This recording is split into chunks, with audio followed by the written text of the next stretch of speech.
Good day students, welcome to lecture number 7 of cash flow statement, and we are starting with operating activities. Now operating activities का जो format है काफ़ी lengthy है, तो मैंने उसके लिए पहले ही प्रिपरेशन की हुई है। आप देख सकते हैं P&L अकाउंट आपको नज़र आ रहा है आपके बोर्ड पर, आपकी स्क्रीन पर आपको नज़र आ रहा है। हमने 1.5 लाख रुपए के ड्यूरिंग द ईयर 1.5 लाख रुपए की सेल्स की, जिसमें से 1 लाख रुपीस कैश सेल्स थी, 50,000 की क्रेडिट सेल्स थी, 25,000 की अदर इनकम हुई, जिसमें से 20,000 हमने रेंट इंटरेस्ट डिविडेंड रिसीव किया, 5,000 रुपये profit on sale of land हुआ। टोटल बन गया 1,75,000। 50,000 की हमने मटेरियल खरीदा, 20,000 हमने सैलरीज वेजेस पे किए, 15,000 के डेप्रिसिएशन एंड अमोर्टाइजेशन एक्सपेंसेस हुए, 40,000 रुपये के बाकी खर्चे हुए, जैसे कि 25,000 का हमने रेंट पे किया, 12,000 का लॉस हुआ, 3,000 का इंश्योरेंस प्रीमियम पे किया, और टोटल खर्चे बन गए 125। 1,75,000 की इनकम, 1,25,000 का खर्चा, टोटल हुआ 50,000 का प्रॉफिट। देखिए 175 की रेवेन्यू, 125 का एक्सपेंस, 50,000 का प्रॉफिट हुआ, जिसमें से 10% हमने टैक्स दिया, प्रॉफिट आफ्टर टैक्स बना 40,000। ये जो पैट है इसमें से कंपनी कुछ डिविडेंड देगी, डिविडेंड पेड, कुछ जर्नल रिजर्व में ट्रांसफर करेगी। रिजर्व लिख दिया मैंने, it could be any reserve, journal reserve, workman compensation reserve, investment fluctuation reserve.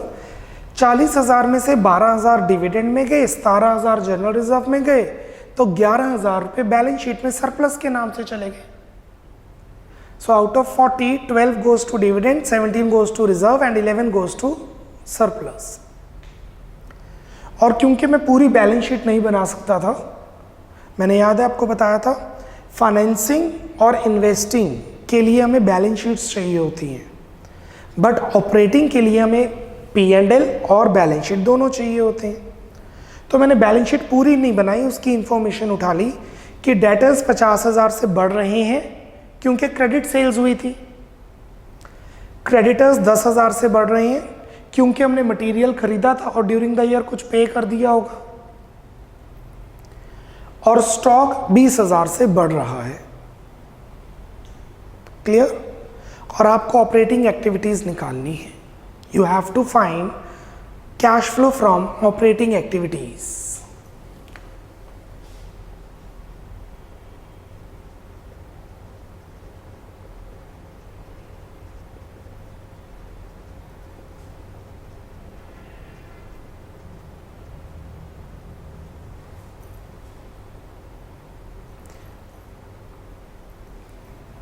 चलिए ये क्वेश्चन नोट डाउन कीजिए, हेडिंग दे दीजिए ऑपरेटिंग एक्टिविटीज, हेडिंग दे दीजिए ऑपरेटिंग एक्टिविटीज, और ये पूरा एग्जाम्पल नोट डाउन कीजिए। Note down this example. फिर ये एग्जाम्पल मैं 2 तरीके से सॉल्व करूंगा। I will solve this example twice and then will start with the format, जैसे इन्वेस्टिंग में किया था, example 1 without provision, example 2 with provision. ऐसे ही ऑपरेटिंग में will solve this sum twice. Please note down the example, P&L account and additional information which is nothing but for the balance sheet, and this needs not more than 3 minutes। 3 minute बहुत है इस चीज के लिए। Speed up.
2 minutes left.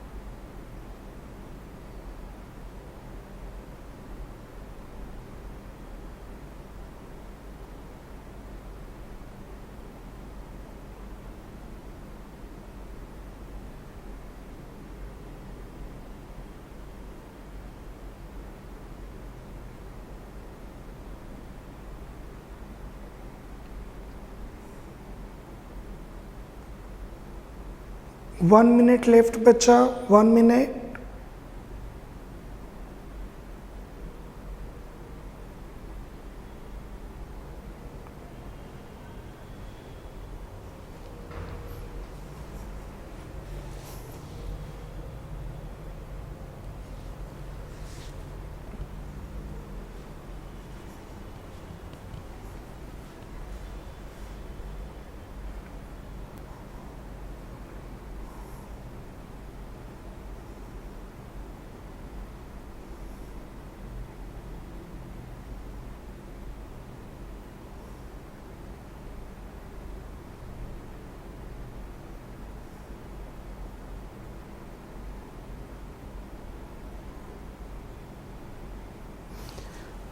Okay, यहाँ पे stock की जगह प्रोविजन फॉर डाउटफुल डेट्स कर दीजिए,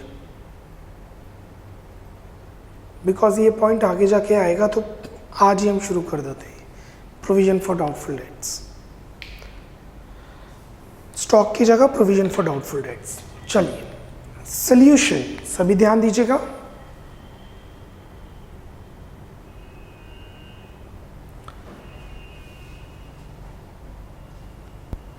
ऑपरेटिंग एक्टिविटीज करने के लिए हमारे पास 2 मेथड्स हैं। The first method we do have is direct method.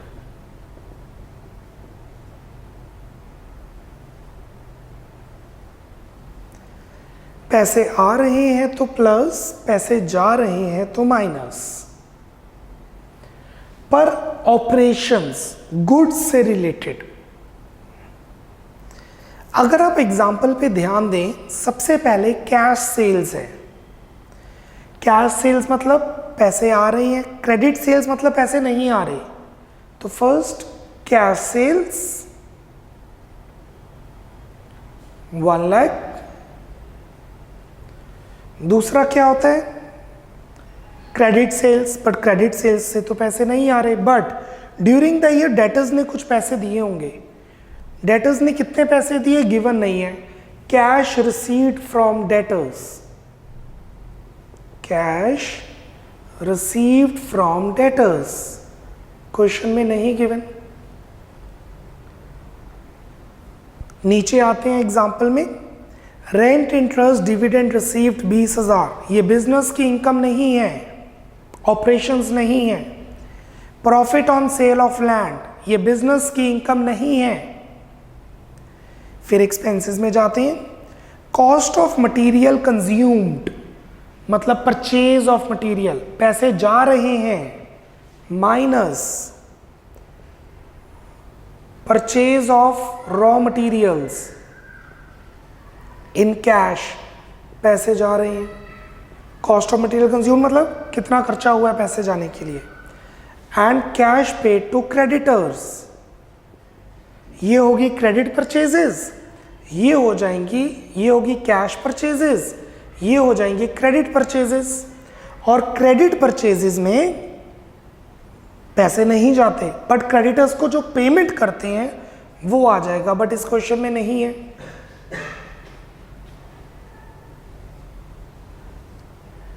अब आगे देखते हैं, employ benefit expenses, salaries paid, wages paid, बिल्कुल आएगा।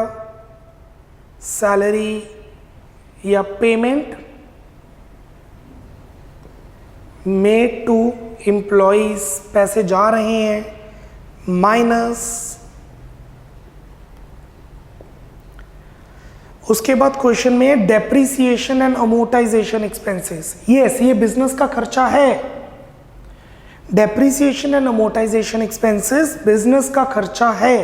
दिस इज ऑपरेटिंग एक्सपेंस, पर ये नॉन कैश एक्सपेंस है, पैसे जा नहीं रहे। डेप्रिसिएशन एंड अमोर्टाइजेशन एक्सपेंसेस से पैसे नहीं जा रहे तो वो नहीं आएगा। खर्चा बिजनेस का पर कैश नहीं जा रहे। उसके बाद मेरे पास है अदर एक्सपेंसेस। अदर एक्सपेंसेस में रेंट पेड, यस बिजनेस का खर्चा है, पैसे जा रहे हैं माइनस,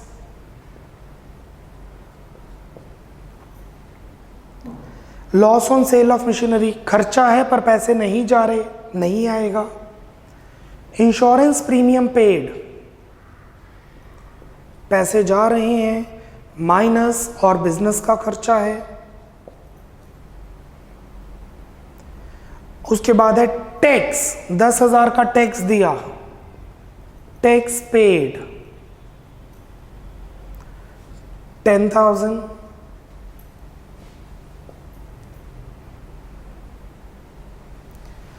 उसके बाद डिविडेंड पे किया, वो तो फाइनेंसिंग एक्टिविटी में गया है, डिविडेंड फाइनेंसिंग एक्टिविटी में गया है। Transfer to general reserve, general reserve में प्रॉफिट ट्रांसफर किए, नहीं आएगा क्योंकि कैश पे कोई फर्क नहीं पड़ा।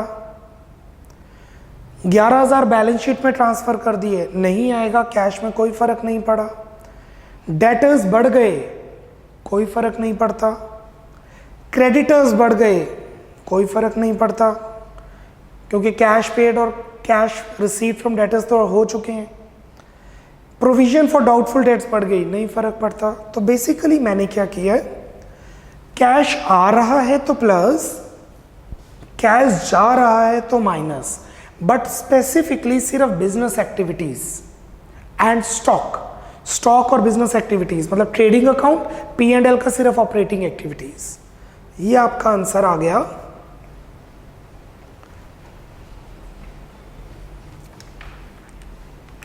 $1,00,000 -50 -20 -25 -3 -10 8,000 negative cash outflow from operating activities. So cash outflow from operating activities हमारा 8,000 नेगेटिव आ गया।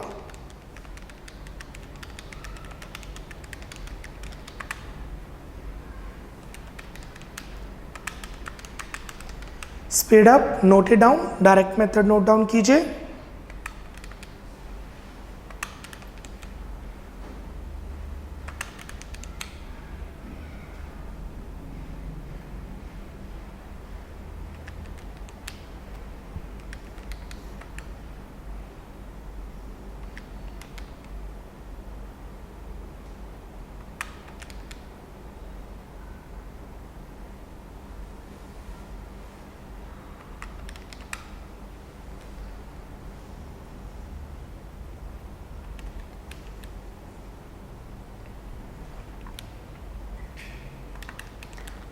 Now, moving to indirect method.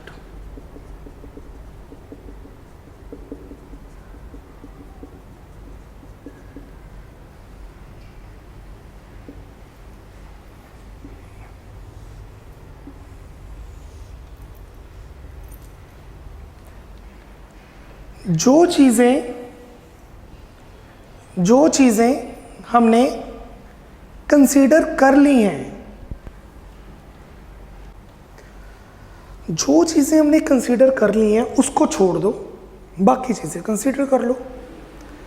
जैसे बैलेंस शीट होती है, देखिए बैलेंस शीट हमेशा मैच करती है, ध्यान देना जो मैं बता रहा हूँ, बैलेंस शीट हमेशा मैच करती है। तो अगर आपने कैपिटल निकालनी है तो या तो कैपिटल को प्लस कर दो, पार्टनर्स की कैपिटल को प्लस कर दो, या फिर आप सभी एसेट्स में से आउटसाइडर लायबिलिटीज माइनस कर दो, क्योंकि बैलेंस शीट तो मैच ही करेगी। अगर आपने नॉन करंट एसेट्स निकालने हैं तो सभी नॉन करंट एसेट्स को प्लस कर दो, टेंजेबल इंटेंजेबल, या फिर सभी लायबिलिटीज को प्लस करके नॉन करंट लायबिलिटीज माइनस कर दो, करंट एसेट्स माइनस कर दो, आपके पास नॉन करंट एसेट्स आ जाएंगे। इसी तरीके से हमारा इनडायरेक्ट मेथड है। ये देखिए, प्लीज ध्यान दीजिए, हम यहां से शुरू करेंगे, यहां से this plus this plus this plus this plus this plus this minus this. कहने का ये मतलब है हमें सब कुछ प्लस माइनस करना पड़ेगा जो हमने पहले कंसीडर नहीं किया। डायरेक्ट मेथड तो आपको समझ आ ही गया। अब इनडायरेक्ट मेथड में मैं क्या करने जा रहा हूं, जो चीजें एडजस्ट हो चुकी हैं, this plus this plus this, tax तो एडजस्ट हो चुका है,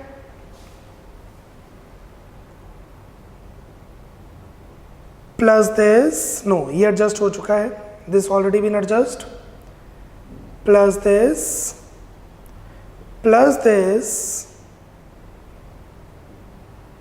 माइनस दिस, और फिर ये क्रेडिट सेल्स भी होंगी, बट क्रेडिट सेल्स में हमारे पास डेटर्स हो गए, these. So it would be, please check, I'm just writing the amounts, 11,000 surplus plus general reserve 17,000 plus dividend 12,000 plus tax उसमें एडजस्ट हो चुका है इसलिए plus loss on cell 12,000 plus depreciation 15,000 minus profit on sale 5,000 minus rent, interest and dividend 20,000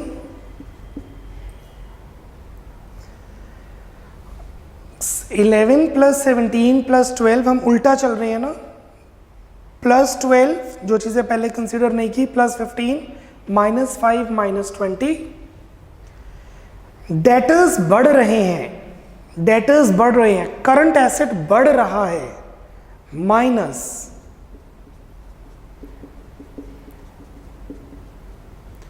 debtors बढ़ने का मतलब है कि पैसे नहीं आए, हमने गुड्स बेच दिए बट पैसे नहीं आए। डेटर्स बढ़ने का क्या मतलब है, स्टॉक खरीदा, पैसे चले गए, डेटर्स को क्रेडिट में बेचा, डेटर्स को क्रेडिट में बेचते हैं बट पैसे नहीं आए, माइनस।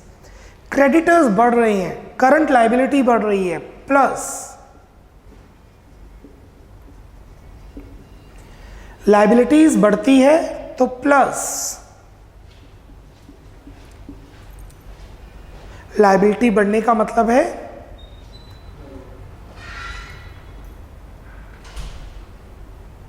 हमने जो गुड्स खरीदे थे उसकी adjustment, purchase of raw material, क्योंकि हमें डेटर्स अकाउंट बनाना था, हमें क्रेडिटर्स अकाउंट बनाना था, तो indirect method cash received from debtors direct method में चला गया, डेटर्स का ओपनिंग बैलेंस और क्लोजिंग बैलेंस यहां चला गया, cash paid to creditors direct method में चला गया, ओपनिंग और क्लोजिंग क्रेडिटर्स का बैलेंस यहां चला गया, provision for doubtful dates, liability बढ़ रही है, plus increase in provision for doubtful debts 20,000 plus tax. अब ये कौन सा टैक्स है? देखिए, जो हमने टैक्स पे किया तो उसकी एंट्री बनी होगी टैक्स टू कैश। जो हमने टैक्स पे किया उसकी एंट्री बनी होगी टैक्स टू कैश। फिर टैक्स पी एंड एल में ट्रांसफर हुआ होगा, एंट्री बनी होगी P and L two tax.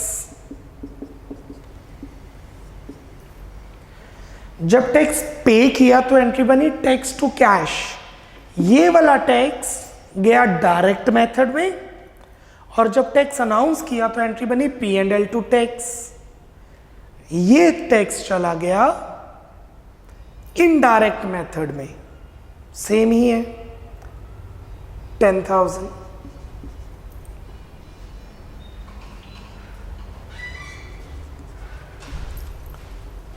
So basically जो हमारा इनडायरेक्ट मेथड है वो सारी वो एक्टिविटीज को कंसीडर करता है जो डायरेक्ट मेथड कंसीडर नहीं करता। So answer is 11,000 plus 17,000 plus 12,000 plus 12,000 plus 15,000। 11 plus 17 plus 12 plus 12 plus 15 minus 5 minus 20 minus 50 plus 10 plus 20 plus 10 32।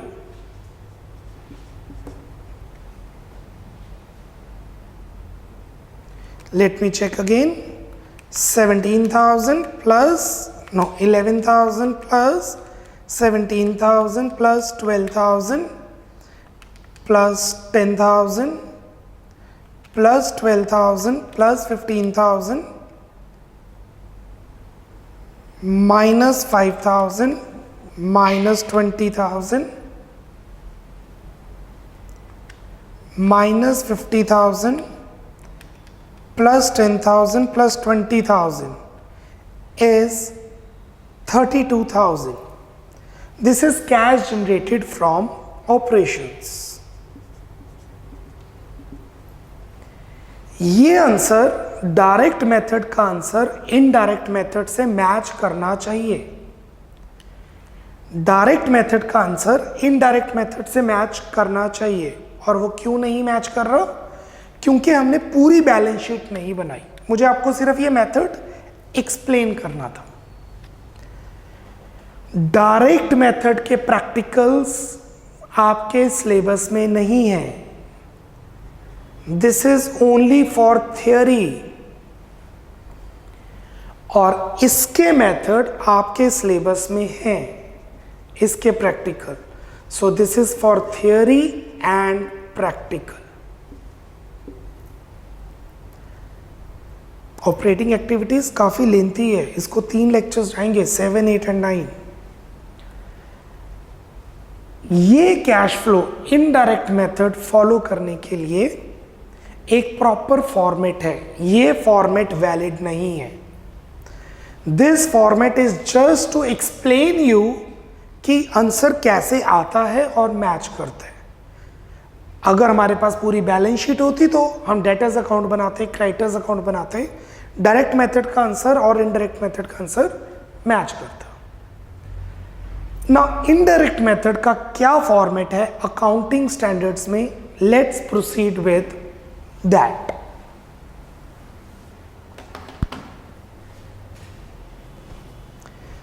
And this is the method जो आपने करना है। You need to do the method in a proper format so that numericals can be solved accordingly.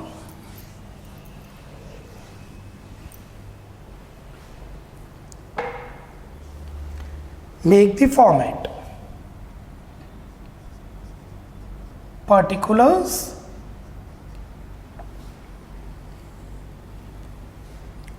details,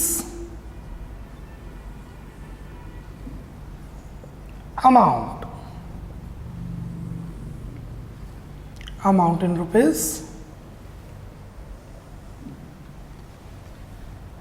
A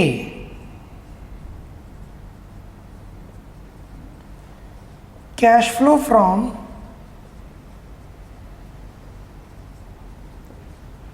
operating activities. उल्टा शुरू किया ना indirect method में। सबसे पहले आएगा surplus transfer to balance sheet. Surplus earned during the year, जो balance sheet से लिया जाएगा। ड्यूरिंग द ईयर कितना सरप्लस बैलेंस शीट में ट्रांसफर किए, इसमें ऐड की जाएंगी एप्रोप्रिएशंस।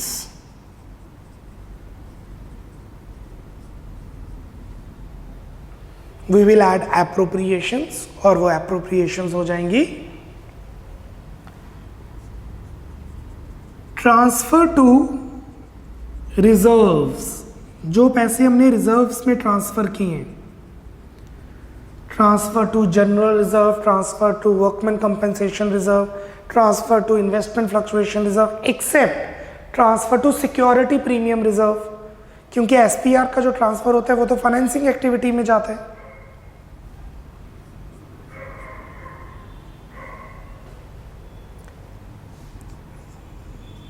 डिविडेंड मेड,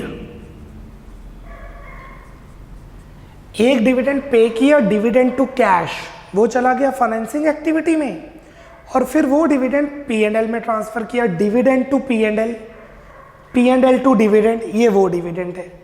जब डिविडेंड पे किया होगा तो एंट्री आई होगी डिविडेंड टू कैश, वो चला गया फाइनेंसिंग एक्टिविटी में। फिर डिविडेंड को पीएनएल में ट्रांसफर किया होगा इनडायरेक्ट मेथड, तो एंट्री बनी होगी पीएनएल टू डिविडेंड, ये वो है।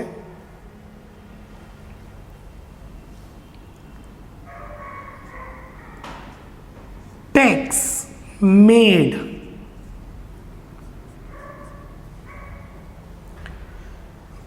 ड्यूरिंग द ईयर हमने कुछ टैक्स पे किया होगा, tax to cash. During the year हमने टैक्स पे किया होगा, टैक्स टू कैश, वो चला गया कैश बुक में। फिर वो टैक्स हमने ट्रांसफर किया होगा पीएनएल में, पीएनएल टू टैक्स, ये वो है। इनको प्लस करके हमारे पास आ जाएगा profits before appropriations.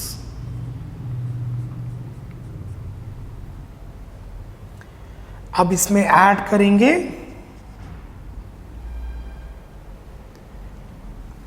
Non cash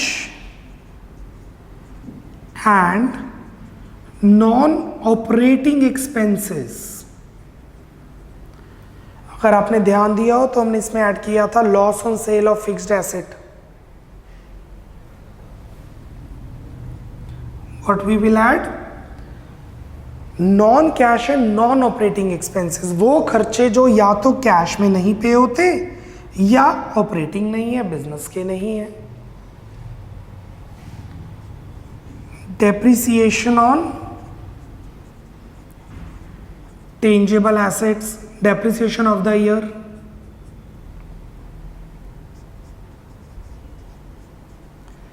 amortization of intangible assets, goodwill right of कर दी, पेटेंट्स राइट ऑफ कर दिए।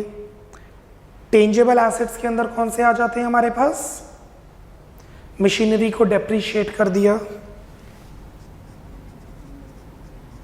Amortisation of fictitious assets, share issue expense right of कर दिए। राइट ऑफ करने का मतलब है हम पीएनएल में ट्रांसफर कर चुके हैं। Discount on issue of debentures right of कर दिया। कोई भी fictitious asset, preliminary expenses right of कर दिए। ये सारे नॉन कैश एक्सपेंसेस हैं। Loss on sale of fixed asset, कोई भी फिक्स्ड एसेट के ऊपर लॉस हो गया, loss on sale of machinery, loss on sale of patents, non cash expense है, नॉन ऑपरेटिंग भी है ये। उसके बाद नॉन ऑपरेटिंग एक्सपेंसेस, वो खर्चे जो कैश में दिए गए हैं पर ऑपरेशन से डील नहीं करते। Interest on borrowings, what do we have in interest on borrowings? Interest on debentures, interest on bank loan.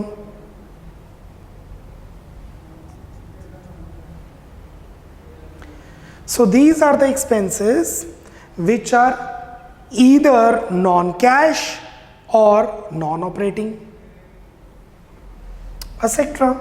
कोई भी extraordinary expense जैसे loss by theft, less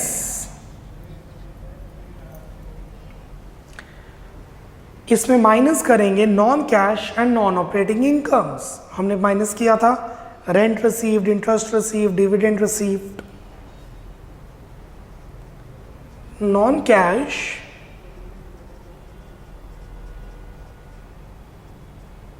and non operating incomes.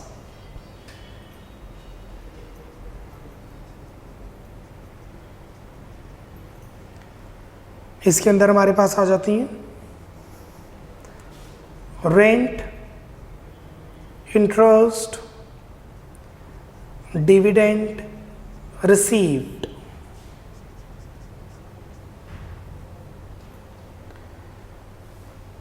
ये हम इन्वेस्टिंग में भी डालते थे ना, इन्वेस्टिंग में प्लस करते थे, ऑपरेटिंग में माइनस कर देंगे। इन्वेस्टिंग में प्लस करने का क्या लॉजिक है? क्योंकि ये इन्वेस्टमेंट की इनकम है। ऑपरेटिंग में माइनस क्यों करेंगे? क्योंकि ये ऑपरेशन की इनकम नहीं है। Profit on sale of fixed asset, कोई भी मशीनरी बेची उसके ऊपर प्रॉफिट हो गया, क्योंकि ये हमारे बिजनेस की इनकम नहीं है। Etcetera, etcetera means insurance claim received, income होगी, इंश्योरेंस कंपनी ने पैसे दिए। एक्स्ट्राऑर्डिनरी आइटम्स, ये जो मैं एक्सेट्रा बोल रहा हूँ ये सिर्फ थेरेटिकल है, प्रैक्टिकली जो एडजस्टमेंट्स आनी है वो सबकी भी हैं।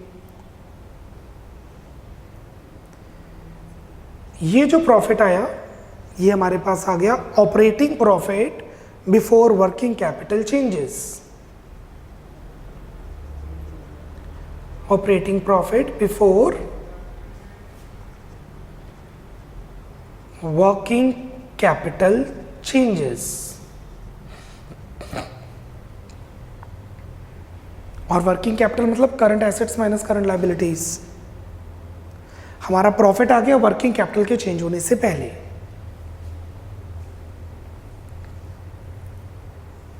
आई होप आप साथ साथ नोट डाउन कर रहे हैं।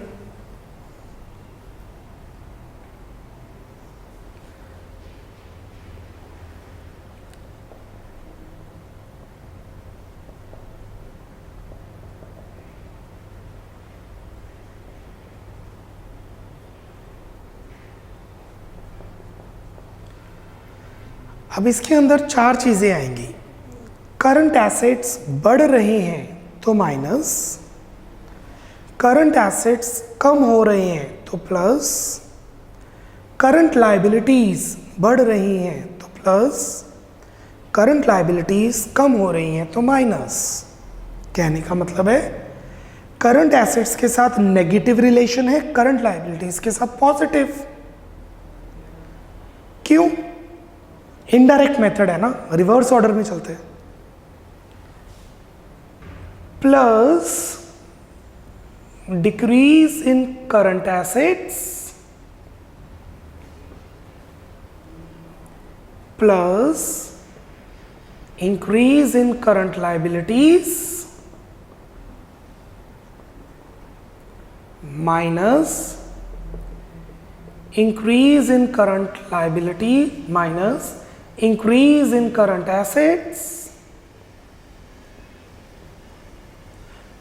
plus decrease in current liabilities minus, right?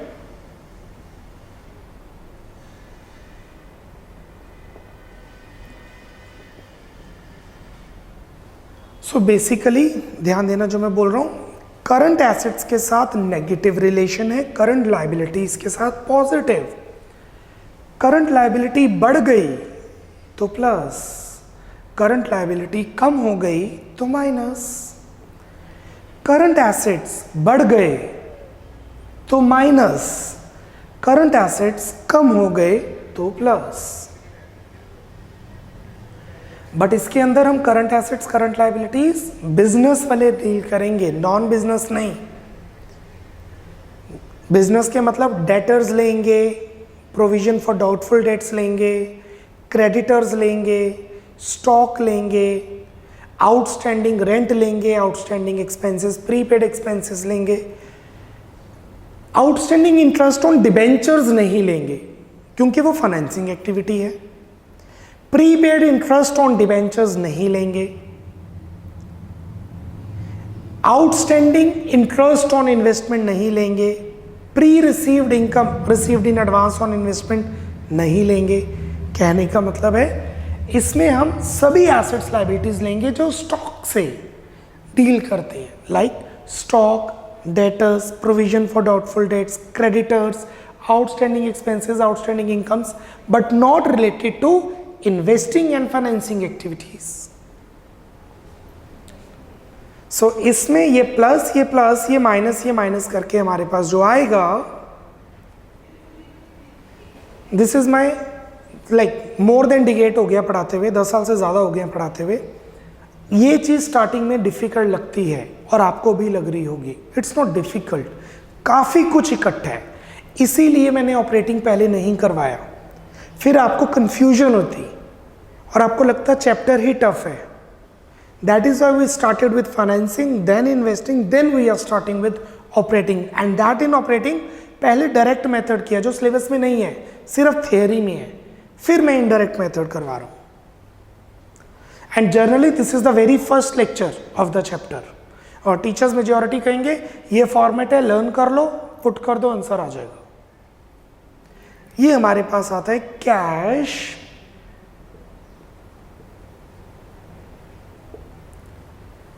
Generated from operations. अब इसमें से माइनस करेंगे टैक्स पेड।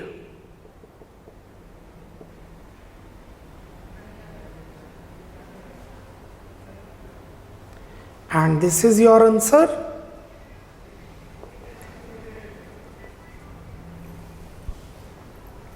टैक्स कैंसल हो जाता है, क्यों?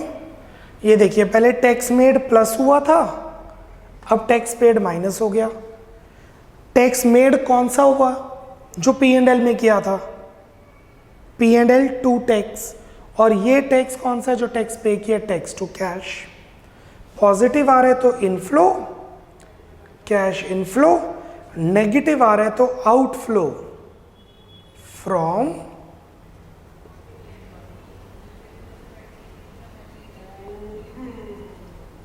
Operating activities. सो आज के लेक्चर में हमने ऑपरेटिंग एक्टिविटीज का कंसेप्ट समझे and as per accounting standard हमने फॉर्मेट देखे इनडायरेक्ट मेथड का। फाइनेंसिंग में पैसे आ रहे हैं तो प्लस, जा रहे हैं तो माइनस, कोई फॉर्मेट नहीं है। इन्वेस्टिंग में पैसे आ रहे हैं तो प्लस, पैसे जा रहे हैं तो माइनस, कोई फॉर्मेट नहीं है।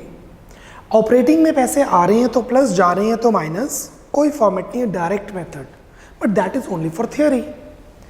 For indirect method we do have a proper format. Indirect है तो रिवर्स ऑर्डर में चलते हैं। जो प्रॉफिट बैलेंस शीट में ट्रांसफर किया उसमें सारी अप्रोप्रिएशंस प्लस करेंगे। नोट नंबर 1 अभी हम बाद में डिस्कस करेंगे। फिर ऐड करेंगे non cash and non operating expenses, minus करेंगे non cash and non operating incomes. हमारे पास आएगा operating profit before working capital changes. फिर इसमें हम करंट एसेट्स और करंट लायबिलिटीज का स्टेटस डालेंगे, जो करंट एसेट्स के साथ नेगेटिव रिलेशन होगा और करंट लायबिलिटीज के साथ positive. What we get is cash generated from operations, जिसमें से माइनस करेंगे टैक्स पेड, जो tax to cash flow entry होती है। नोट नंबर 3 ये भी डिस्कस करेंगे। And the net answer is inflow और outflow from operating activities. Clear? ये जो हमने नोट्स लिखने हैं वो मैं कल लिखवाऊंगा, उससे पहले ये फॉर्मेट आपके टिप्स पे होना चाहिए। अगर ये फॉर्मेट आपके टिप्स पे है तो कैश फ्लो बहुत इजी है आगे, अगर टिप्स पे नहीं है तो कम से कम 3-4 दिन लगेंगे इजी करने में, क्योंकि जब सम्स करेंगे तो इजी होगा। और ये जो फॉर्मेट है इसमें ध्यान दीजिएगा, पहले एप्रोप्रिएशंस आएंगी, एप्रोप्रिएशन के ये अंदर आपस में इंटरचेंज हो सकती हैं, फिर non cash and non operating expenses आएंगे, आपस में ये इंटरचेंज हो सकती हैं, फिर non cash and non operating incomes आएंगी, अगेन ये आपस में इंटरचेंज हो सकते हैं, फिर करंट एसेट्स करंट लायबिलिटीज का स्टेटस आएगा, ये भी आपस में इंटरचेंज हो सकती हैं। सो बेसिकली आपका फॉर्मेट है profit earn during the year surplus, add appropriations, add non cash and non operating expenses, less non cash and non operating incomes, add और less current assets and current liability status minus tax paid. So this is your format. Under चीजें जो हैं वो आपस में interchange हो सकती हैं। कल इसको आप गो थ्रू करके आएंगे लेक्चर नंबर 8 में, और then will start with the practicals of this. Bye bye, take care, God bless.